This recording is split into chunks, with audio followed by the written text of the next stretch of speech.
Excellent!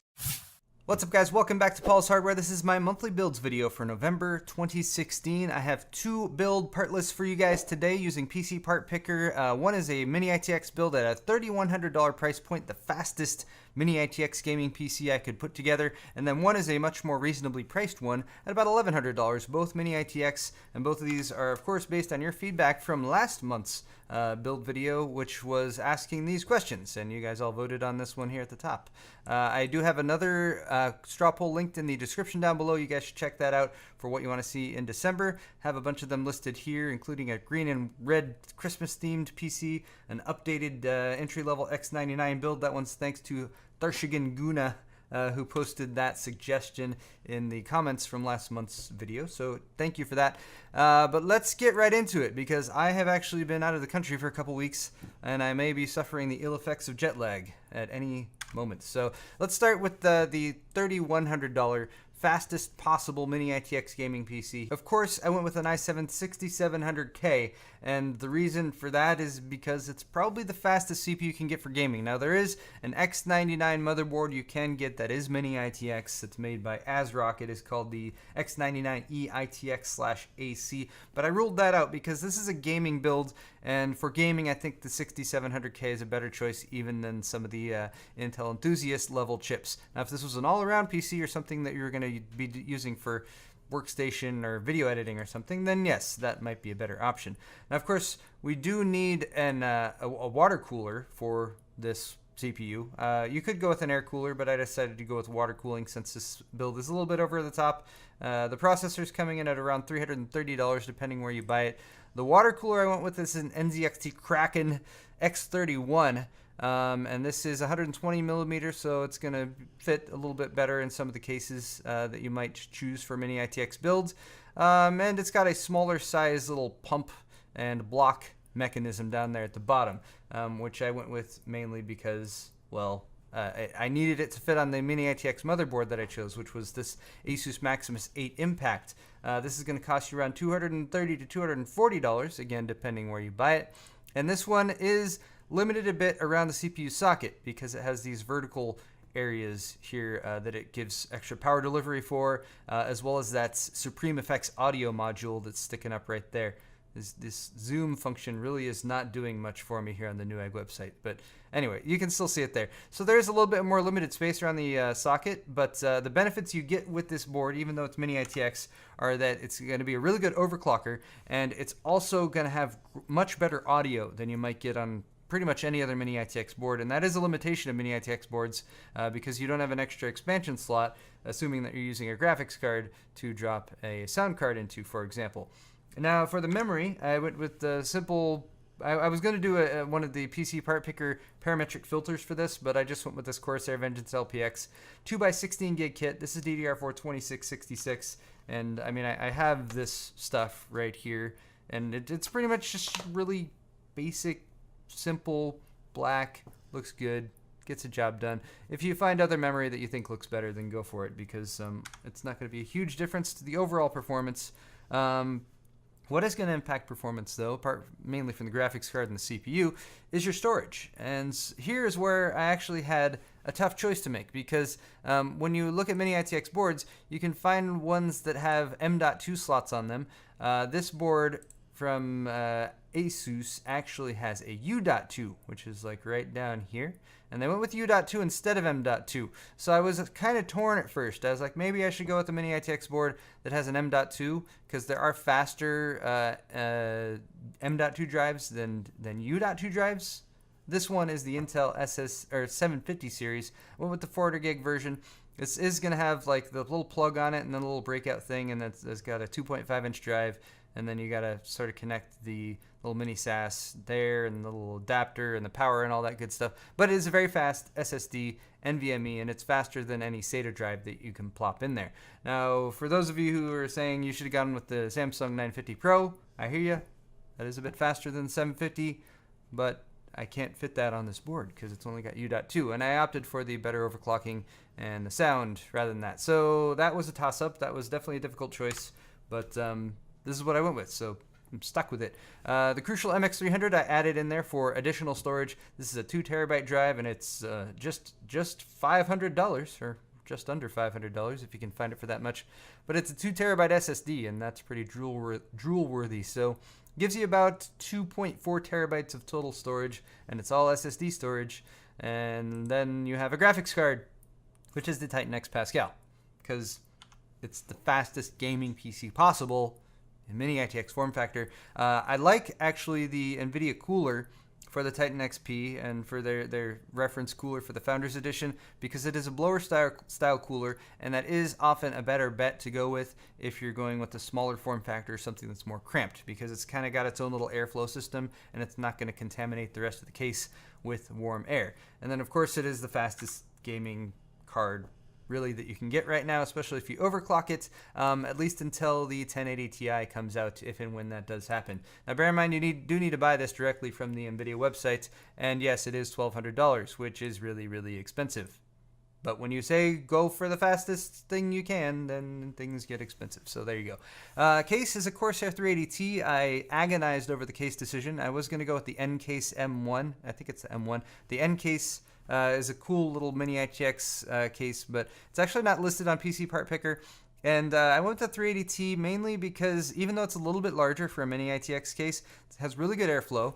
It especially has like a ventilated side right here for the intake for your for the graphics card for the Titan XP, and it's got the freaking carrying handle on the top. And I always say, if you're gonna build a mini ITX system, portability is often like a really nice thing to have for that. So I like mini ITX cases that have handles, makes them a little bit more portable. And then of course it's got space for your drives right here. It actually has space for 3.5 inch drives, but that will fit the slightly thicker 2.5 inch Intel 750 series. You do need to have a slightly slimmer, or at least not as thick, not as deep. I'm not using the right words here. The power supply should be thin, so I did go with the thinner power supply and the Silverstone Strider Titanium 700 watts. This is about $135. The case and the power supply are fairly expensive here.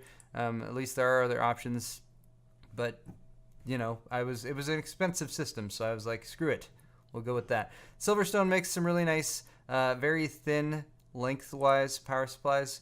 This is what I'm trying to say, is the length. No, why isn't there a good picture? The length, front to back. 150 millimeters, I believe, on this one. They even have 140 millimeter ones if you go with the 80 plus gold. All black cabling, which, you know, that's good to have as well. And hey, $20 mail-in rebate on Newegg right now. Be sure to jump on that. I'm already jumping ahead of myself. So that is build number 1, which again comes in just shy of $3,100. There's all the parts listed right there. Links, of course, to these builds are in the description down below. And in my opinion, this is pretty much the fastest gaming PC that you could build in the mini ITX form factor. You know, barring a few changes of other things that won't affect the speed, like the case and the power supply. There are, of course, other options you could go for there. But after doing all that, I was like, maybe I could do a little bit more reasonable build. Also the mini ITX form factor, also a gaming PC. I'm calling this the second fastest mini ITX PC. So this is build number 2. And again, all the parts listed here comes in, again, just shy of $1,100. $1,065, so it gives you 30 or 40 bucks to buy a Windows 10 license over on Kingwin if you want to. And this one's based on hardware that's just going to be a little bit slower. Also, if you hear snoring in the background, that's Hero. He's very happy to be home. But anyway, this is a 6600K base system, and then the graphics card is an R9 Fury, because you can get those for a pretty good deal right now. Anyway, so save about $100 going with the 6600K over the 6700K. You don't get hyper-threading, but it's still quad-core, and you can still overclock it. Available from a variety of merchants, of course, in the $230 to $240 range. For a cooler, since I did go with a pretty small case here, I went with the CryoRig C7, which is a bit slimmer form factor. Also does a really good job, though. I've used this in 1 or 2 builds now, and I am happy with the performance. Of course, it's not going to be quite as good performance-wise as some of the larger coolers that you can get, but I like it as far as the looks as well as the silence, and you're still going to be able to overclock with that, and it only costs about $27. For the motherboard, I still went with an Asus here. This is actually the motherboard that I used in my wife's build, the Hotbox system, which you can hopefully find a link in the description too if I remember to put that. I actually modified this to be all black, but you can just leave it as is for this build because you're not going to be able to really see it. The nice thing about this board is that it does still have pretty nice overclocking. Support for, of course, your 6600K as well as the memory that's you're going to drop in there. And it does have an M.2 slot on the back, which I'm not using in this parts list, but it does mean that you could drop an M.2 SSD in there in the future if you decided to upgrade your storage. For the memory, I have a Mushkin Blackline kit here. I just mainly went with the 16 gig 2x8 DDR4, and I was looking for something. Yeah, I usually like to go a little bit faster than the baseline 2133, so this is 2400, and you can get it for $74 at Newegg. If you happen to buy this today, you can also get there's a promo code listed here too, so you can get even another 18% off. If that's not available though, just look for any memory kit that's relatively low profile, 16 gig DDR4 2400, 2666, right in that range, and you should be able to find that for around $75. For the storage, I did use a parametric filter, so this is an option you can use on PC Part Picker where you just set up a series of search definitions. So I went with capacity, type, and form factor for an SSD as well as an additional hard drive. Now, since this is the case I'm using is the Node 202 down here from Fractal, it only supports two 2.5-inch drives, but I wanted to have an SSD to install the operating system on and then a bit more extra storage because, you know, if you only got a 240 gig SSD in there, you're probably going to run out of space pretty quick.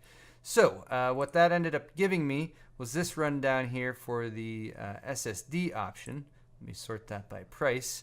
Again, all I did was use the capacity sliders here to go down to make sure it's a 240 or 256 gig SSD, and that was pretty much it. Oh, also 2.5-inch form factor. And then you sort that by price, and then right now the AMD R3 240 gig is right there for $60. Of course, the ever-popular 880 Premier SP550 is there for around the same price. Anything you can get down here in this range is going to be good. And as long as it's a current generation SATA Rev 3 SSD, it should be fast enough for your purposes. I did the same thing for a mechanical drive, also 2.5-inch, and I found this Hitachi TravelStar 1TB for just shy of $60. I'm clicking on the wrong page here, but again, not a whole lot of options when it comes to higher capacity 2.5-inch drives, at least if you're looking for 7200 RPM. You include 5400 RPM ones as well, but 7200 RPM hard drives, they're just going to be a good deal faster than 5400 RPM, and you know, it's about the same price as well. Okay, moving on to the graphics card, I went with a Sapphire Radeon R9 Fury 4 gig because the Fury from AMD is still really nice. Sapphire makes a very nice version of the R9 Fury 4 gig. It's more visible right here. Look, it's got 3 fans, and even though it's a little bit larger, it's still gonna fit in the case. Don't worry, I checked the dimensions. $270 is a really good price for the R9 Fury, and I like this version. It's got really good reviews from... And Hero's trying to poke his head on my lap. That's okay. He's been away from us for a while. He's been a little sad. Anyway, so get that graphics card, and if you don't want to get that graphics card and you want to spend $100 more and make this system even more powerful as a gaming PC, spend about $100 more and find yourself a GTX 1070 from NVIDIA. Okay, the case is the Fractal Node 202. Very popular small form factor HTPC case, but it can also be used to make some pretty nice gaming systems. Here's a look at the internal layout. So the motherboard goes on this side, and it's got our little riser card, so you can put the graphics card down here, and there's a ton of space for the graphics card in this area, and it's got direct ventilation for all them fans. And look how tiny it is when it's actually standing up and stuff. That's pretty cool. All right, so all that stuff. And then lastly, you will need a power supply. The power supply options are going to be, well, you have to have SFX for the Node 202, and you have a more limited range of options. So I went with a 600 watt here just so I could support some higher end graphics cards. So this would still work like if you wanted to drop a GTX 1070 in there if you wanted to. These are a little bit more expensive, about $110 to $120. Newegg again has a mail-in rebate. Check that out. Newegg with their mail-in rebates all over the place. But all told, your system here is going to cost just about $1,100. Again, maybe a little bit less. That's a very powerful gaming system, though, for about $2,000 less than that really fastest gaming system I could build. This one's going to give you 50 to 90% of the performance. That's going to vary, of course, depending on what games you're playing. And I'm comparing mainly the graphics card in R9 Fury to a Titan X Pascal, which is difficult to make direct comparisons with since I don't actually have either of those cards to test. I've mainly been relying on other reports online. But either way you go, that's going to be a really fast system. So there you go, guys. Let me know what you think of these builds in the comment section down below. Also, make sure you vote on the voting thing for next month. I will be building one of these systems later this month, and if you were watching this video and looking for me to actually build something, sorry, I don't do that in the monthly builds video. These are partsless, but I will direct you to my builds playlist, also linked in the description. I have lots of builds that I've done there on my builds playlist, including my how to build a gaming computer. So if you have never built a computer before, be sure to check that out because it's got step-by-step instructions to walk you through the entire process, and then I have a follow-up video that shows you how to install Windows and get everything set up just right. Anyway, guys, I'm gonna go pass out because I'm starting to get the cold sweats that you kind of get when you're jet lagged. Everything's getting a little surreal. Hero is kicking me under the table. I think he might be dreaming. That's all for this video, though. Thank you so much for watching, and we'll see you next time.